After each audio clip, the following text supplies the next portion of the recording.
जय गुरु जी संगत जी। गुरु जी के श्री चरणों में कोटि कोटि प्रणाम और गुरु जी की प्यारी प्यारी संगत को जय गुरु जी। संगत जी, सत्संग प्रारंभ करने से पहले मैं आप सभी से अनुरोध करना चाहता हूं कि अगर आप भी अपना सत्संग शेयर करना चाहते हैं तो स्क्रीन पर दिए गए नंबर और ईमेल पर शांत वातावरण में रिकॉर्ड करके हमें भेज सकते हैं। संगत जी, आज के सत्संग भी बहुत प्यारे हैं, बहुत महत्वपूर्ण हैं और गुरु जी की ब्लेसिंग से परिपूर्ण हैं। संगत जी, आप सभी सत्संग अंत तक सुने और पूरा सुने और गुरु जी की ढेरों ब्लेसिंग्स प्राप्त करें। तो चलिए संगत जी, सत्संग शुरू करते हैं। संगत जी, आज का पहला सत्संग हम डॉक्टर चंद्रकांत पांडव अंकल का सुनेंगे नोएडा से। तो चलिए संगत जी, सत्संग की शुरुआत करते हैं। जय गुरु जी संगत जी, जय गुरु जी, शुक्राना गुरु जी, अनंतम अनंतम शुक्राना गुरु जी। मत को भ्रम भूले संसार, गुरु बिना नहीं कोई उतरस पार। संगत जी, बुधवार 12 अक्टूबर 2005 को सुबह सुबह ही मेरे सहकर्मी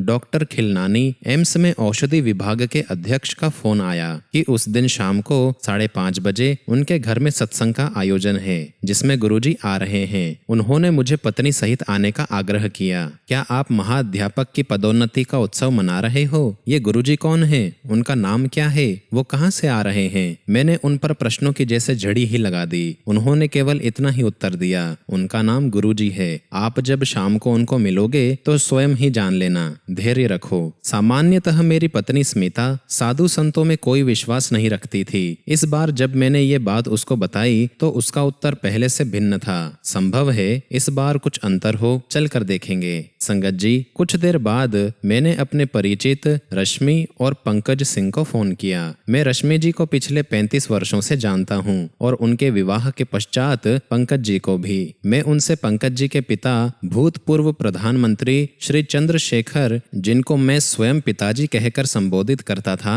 के स्वास्थ्य के बारे में जानना चाह रहा था। उन्होंने कहा कि वो एम्स के एक निजी कक्ष में परीक्षणों के लिए प्रविष्ट हैं। ये सुनते ही मैं सीधे उनके पास गया। वार्तालाप करते हुए उन्होंने गुरुजी से पहले दर्शन के संस्मरण सुनाए। उन्होंने ये भी बताया कि वो नियमित एम्पायर स्टेट में स्थित गुरुजी के छोटे मंदिर में जाते रहे हैं, कैसे गुरुजी ने उनके जीवन का दृष्टिकोण ही परिवर्तित कर दिया है और कैसे उनकी दया से पिताजी का स्वास्थ्य सुधर रहा है। क्या आप डॉक्टर खिलनानी का जानते हैं? रश्मि जी ने पूछा। मैंने उनसे इस प्रश्न का कारण जानना चाहा क्योंकि उनका नाम अभी तक अपनी बातचीत में नहीं उभरा था। रश्मि जी ने उत्तर दिया, आज शाम को उनके यहाँ पे सत्संग है और हमें गुरुजी को उनके घर लाना है। मैंने आतुर होकर प्रश्न किया कि ये गुरुजी कौन है और उनका नाम क्या है? रश्मि जी ने मुझे धैर्य रखकर शाम को स्वयं ही सब जान लेने को कहा। मैं ये प्रसंग इतने विस्तार से इसलिए सुना रहा हूँ कि कार्य समय आने पर ही पूर्ण होते हैं। जब तक गुरुजी नियत ना करें उनके दर्शन संभव नहीं है। इसी कारण 2 मित्रों से गुरुजी के बारे में सुनकर यही संदेश मिला कि आकर दर्शन और आशीर्वाद ग्रहण करो। ये संपूर्ण संगत गुरुजी के दर्शन, कृपा और दया से धन्य है। इस जीवन काल में ये सुअवसर देने के लिए हम गुरुजी के अत्यंत आभारी हैं। मैंने घर आकर स्मिता को जब इस घटना चक्र के बारे में बताया तो मेरी भांति उसकी भी उत्सुकता बढ़ गई थी। हम अपने घर में रुक न सके और ठीक 5 बजे डॉक्टर खिलनानी के घर पहुंच गए। वहां पर हम पहले पहुंचने वालों में थे। थोड़ी देर में रश्मि जी और पंकज जी रंगीन वस्त्र धारण किए हुए एक अति सुंदर युवक को लेकर आए। वो तेजी से चलते हुए अंदर आए और उन्हें एक अति शोभनीय कुर्सी पर आसीन किया गया। संगत जी, हमने अनुमान लगाया कि ये वही गुरुजी होंगे। जैसे हम उनके निकट पहुंचे, रश्मि जी ने मेरा और स्मिता का परिचय करवाया। गुरुजी मुझे देखकर तुरंत बोले, डॉक्टर तुसी बाहर जाओ। मैंने स्मिता के कान में फुसफुसाकर कहा कि चलो चलते हैं, ये हमें इधर नहीं चाहते और हम कक्ष से बाहर जाने लगे। रश्मि जी ने तुरंत हमको वापस बुलाकर गुरुजी के कथन का अर्थ बताया। वो हमें इंडिया से बाहर विदेश में देख रहे थे। विदेश में हमारा भविष्य अति उज्जवल है। चिंता मुक्त शांत भाव से हम गुरुजी के चरणों में बैठ गए। वहां पर 250 से 300 सत्संगी आए होंगे। उनमें से अनेक पहली बार आए थे और अधिकतर मेरे सहकर्मी थे। गुरुजी के आदेश पर पुराने अनुयायी अपने अनुभव बता रहे थे। विषयों की कोई कमी नहीं थी। बच्चों की शिक्षा, विवाह, गर्भधारण, अस्थमा, हृदय रोग, स्नायु और कर्कट रोग जैसे असाध्य रोगों से चमत्कारिक निवारण इत्यादि। साधारण रूप से कोई भी इन पर विश्वास नहीं करता, परंतु ये तो रोगियों और उनके परिवारों के निजी अनुभव थे। सबके स्वास्थ्य में सुधार आया था। बीच में कभी कभी गुरुजी बोलते थे कि इसका भौतिक रूप से देखो, कष्ट कैसे घट रहे हैं। उस दिन से गुरुजी के साथ हमारा संपर्क बन गया। अब हर दिन एक नए आविष्कार का दिन होता है, आत्मबोध और आत्मज्ञान का दिन। हम जब भी दिल्ली में होते हैं, हम छोटे मंदिर में प्रति बृहस्पतिवार और रविवार को आते रहते हैं। मुझे अपने कार्य के संदर्भ में अक्सर यात्राएं करनी पड़ती हैं, पर दिल्ली में होने पर मानो कोई चुंबकीय शक्ति हमें इस स्थान पर खींच लाती है। भीतर से उत्कंठा होती है और इससे पहले कि हम कुछ सोचें, हम उनके दर्शन हेतु जा रहे होते हैं। संगत जी, मैंने अप्रैल 2006 के अंत में बीती हुई शीत ऋतु में कुछ अंतर देखा है। मैंने स्मिता को बताया कि इस बार मैंने किसी औषधि या श्वास यंत्र का प्रयोग नहीं किया। मेरे परिवार में दीर्घ काल से अस्थमा चला आ रहा है और मुझे सदा श्वास यंत्र की आवश्यकता रहती थी। 1 या 2 बार निश्चित रूप से मेरी छाती पक जाती थी और 10 दिन तक मुझे प्रतिजैविक औषधियों का सेवन करना पड़ता था, लेकिन गत शीत ऋतु में मैंने इनका प्रयोग ही नहीं किया था। जब मैंने गुरुजी को इस बारे में बताया तो उन्होंने उत्तर दिया कि मुझे उनकी कृपा प्राप्त हुई है और अब मुझे कभी दमा नहीं होगा। ना तो मैंने गुरुजी को इस बारे में बताया था, ना ही उनसे इसके लिए मन ही मन प्रार्थना करी थी। मैं अति अचंभित हुआ। हमारे जीवन में इतना अंतर आया कि हम गुरुजी के दर्शन के लिए एम्पायर स्टेट में प्रति बृहस्पति और रविवार को आने लगे। उनकी कृपा हमारे ऊपर बनी रही। हमारी बेटी रिजुता अमेरिका में पढ़ रही थी। ह्यूस्टन स्थित राइस विश्वविद्यालय से संज्ञानात्मक स्नायु विज्ञान और संज्ञानात्मक मनोविज्ञान में उसका स्नातक का पाठ्यक्रम पूरा होने वाला था। हालांकि उसे वहीं पर शोध करने की अनुमति मिल गई थी। वो वहां पर और अध्ययन नहीं करना चाहती थी। वो अपना शोध MIT या स्टैनफोर्ड विश्वविद्यालय जैसी विख्यात संस्थाओं से करना चाह रही थी। अभिभावक होने के नाते हमें लगता था कि उसकी यह अभिलाषा अव्यवहारिक है। न केवल उसके वीजा की समस्या थी, उसके पास इन संस्थाओं में प्रवेश के लिए समय भी कम था। स्मिता उसकी माँ चिंतित थी। एक बार जब गुरुजी ने रिजुता के बारे में पूछा तो मैंने स्मिता की चिंता के बारे में बताया। गुरुजी ने तुरंत चिंता छोड़ने को कहा और आश्वासन दिया कि सब कुछ ठीक हो जाएगा। उन्होंने पूछा कि मैं अगली बार अमेरिका कब जा रहा हूँ। उसके स्नातक अधिवेशन में उपस्थित होने के लिए मैंने मई 2006 में जाने की योजना बनाई हुई थी। उसके बाद हमें यह देखने का अवसर मिला कि गुरुजी के आशीर्वाद प्राप्त होने के बाद कैसे एक के बाद एक घटनाएं अनावृत होती जाती हैं और सब ठीक होता जाता है। रिजुता अब बॉस्टन स्थित MIT के मस्तिष्क और संज्ञानात्मक विज्ञान विभाग से शोध कर रही है। गुरुजी के पास आने के पश्चात हम श्रद्धालुओं द्वारा कथित वृतांत और अपने अनुभव समझने का प्रयास कर रहे हैं। हम गुरुजी के साथ क्या अनुभव करते हैं, संगत को सुनाए गए प्रसंगों की ऊर्जा, अपने को उसी पात्र में ढालने की प्रक्रिया, प्रतिदिन ग्रहण किया हुआ लंगर रूपी प्रसाद, गुरुजी द्वारा सबको दिया हुआ आशीष, सब अनुभवों में अपने अंदर एक नवीन शक्ति, क्षमता आदि। संगत में पहुंचने पर चाहे कोई कितना भी थका हुआ क्यों ना हो, यहाँ से चलने पर अपने भीतर एक नवीन ऊर्जा प्रसारित होने का अनुभव करता है और भले ही कितनी भी देर क्यों ना हो जाए, वो रात्रि के उस काल में भी सुबह की भांति तरोताजा अनुभव करता है। सबसे महत्वपूर्ण बात यह है कि गुरुजी के यहाँ सब समान हैं, धनवान या निर्धन, प्रधानमंत्री या चपड़ासी,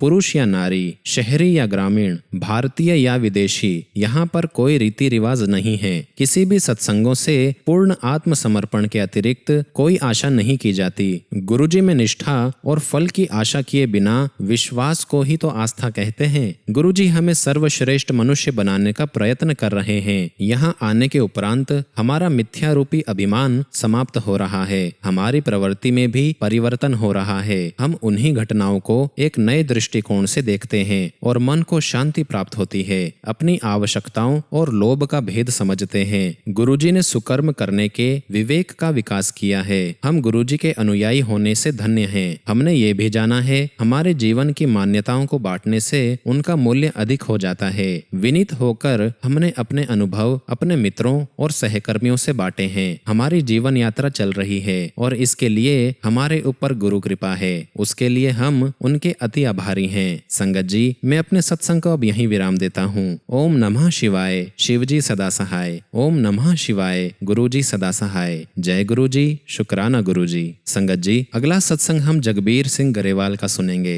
गुड़गांव से। तो चलिए संगत जी, सत्संग शुरू करते हैं। जय गुरुजी संगत जी। जय गुरुजी। शुक्राना गुरुजी। अनंतम अनंतम शुक्राना गुरुजी। संगत जी, श्री गरेवाल पंजाब कृषि विश्वविद्यालय में अपनी ससुराल में थे जब गुरुजी अपने कुछ अनुयायियों के साथ वहां पहुंचे। लंगर करते हुए बहुत रात हो गई थी। श्री गरेवाल को गुरुजी को जालंधर में उनके मंदिर तक पहुंचाना था। श्री गरेवाल की मारुति 800 गाड़ी में वो दोनों चल पड़े। थोड़ी दूर जाने पर श्री गरेवाल को आभास हुआ कि गाड़ी में पेट्रोल समाप्त होने वाला है। वो चिंतित हो गए। उन्हें पता था कि इस समय कोई पेट्रोल पंप खुला नहीं होगा। ये 90 का दशक था, जब पंजाब में आतंकवाद फैला हुआ था और दुकानें जल्दी बंद हो जाती थीं। श्री गरेवाल को ये भी पता था कि देर रात में पुलिस और आतंकवादी दोनों घूमते रहते थे। उनके साथ बैठे हुए गुरुजी ने उनके मन की बात पढ़ते हुए उनको चिंता मुक्त रहने के लिए कहा। श्री गरेवाल को याद है कि गुरुजी ने कहा था कि वो चिंता क्यों कर रहे हैं। उनके पास वहां तक पहुंचने के लिए पर्याप्त ईंधन है।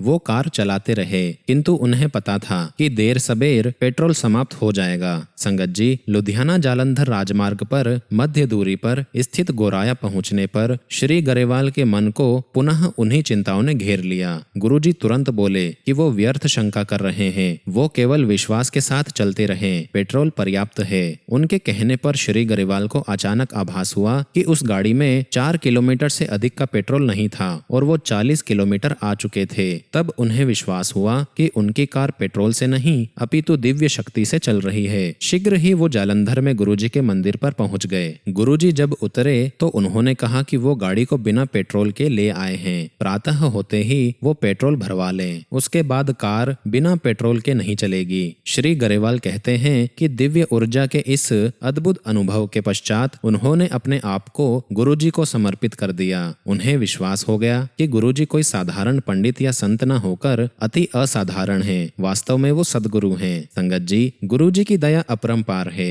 वो करुणा के अपार सागर हैं, जिसकी कोई समानता नहीं की जा सकती। संगत जी, जयपुर में लाखों ने गुरुजी का आशीर्वाद प्राप्त किया था। 1994 में गुरुजी वहां गए थे और ब्रिगेडियर, जो कि अब सेवानिवृत्त जर्नल हैं, मोहन सिंह के यहाँ महीने भर तक रहे थे। उनके दर्शन के लिए सैकड़ों लोग आते थे। दर्शनार्थी राजस्थान के पृथक पृथक ग्रामों से अपनी पत्नियों, बच्चों आदि के साथ बैलगाड़ियों, तांगों और अन्य नाना प्रकार की सवारियों में अपनी समस्याओं और चिंताओं को लेके आते थे। गुरुजी अपनी संवेदनशील दृष्टि, ताम्र लोटे इत्यादि से उनको आशीष देते रहे। उनके अनुयायी, जिसमें श्री गरेवाल भी थे, दुभाषीय का काम कर रहे थे। उनको याद है कि किस प्रकार से एक पंचायत के सदस्य ने उनके पास आकर विनती करी कि क्या गुरुजी उनके गांव में पिछले 60 वर्षों से एक सूखे कुएं में फिर से जल भर सकते हैं। 3 दिन के बाद उनको विनती का उत्तर प्राप्त हो गया। ग्रामवासी जयपुर की सड़कों पर शोर शराबे के साथ ढोल बजाते हुए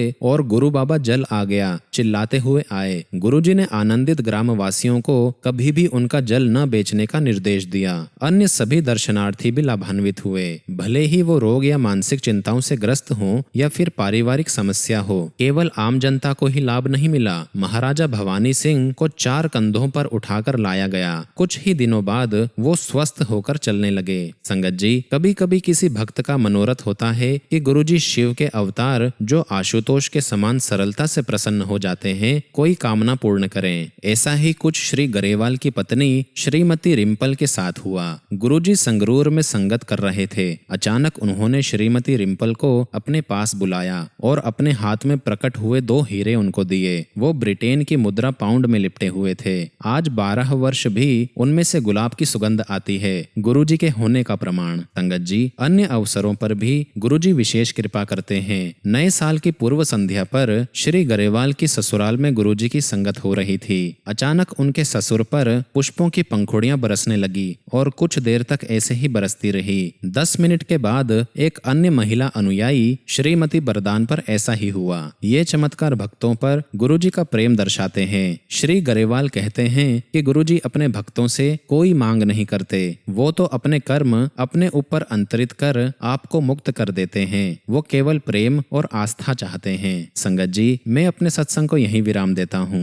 ओम नमः शिवाय। शिवजी सदा सहाय। ओम नमः शिवाय। गुरुजी सदा सहाय। जय गुरुजी। शुक्राना गुरुजी। संगत जी, अगला सत्संग हम जया कौशिक का सुनेंगे, म्यूनिक जर्मनी से। तो चलिए संगत जी, सत्संग शुरू करते हैं। जय गुरुजी संगत जी। जय गुरुजी। शुक्राना गुरुजी। अनंतम अनंतम शुक्राना गुरुजी। संगत जी, गुरुजी की संगत में पहली बार जाने का अवसर मुझे अपने 21वें जन्मदिन पर मिला। मेरे पिता कमांडर शर्मा दर्शन के लिए जाते रहे थे, पर मेरी माँ और मेरी 2 बहनें कभी नहीं गई थी। पता नहीं क्यों उस दिन मेरे अंदर गुरुजी के दर्शन करने की अभिलाषा जागृत हुई। मैं सदा से सामान्य छात्र रही हूँ। 12वीं कक्षा में 64% अंक लेकर मुझे दिल्ली विश्वविद्यालय के किसी अच्छे महाविद्यालय में प्रवेश नहीं मिला, तो मेरे पिता ने मुझे इग्नू के BCA पाठ्यक्रम में प्रवेश दिला दिया। मुझे पता नहीं था कि वहाँ पर BCA और MCA पाठ्यक्रम में केवल 3% विद्यार्थी पहली बार में उत्तीर्ण हो पाते हैं। गुरु कृपा से सामान्य विद्यार्थी होते हुए भी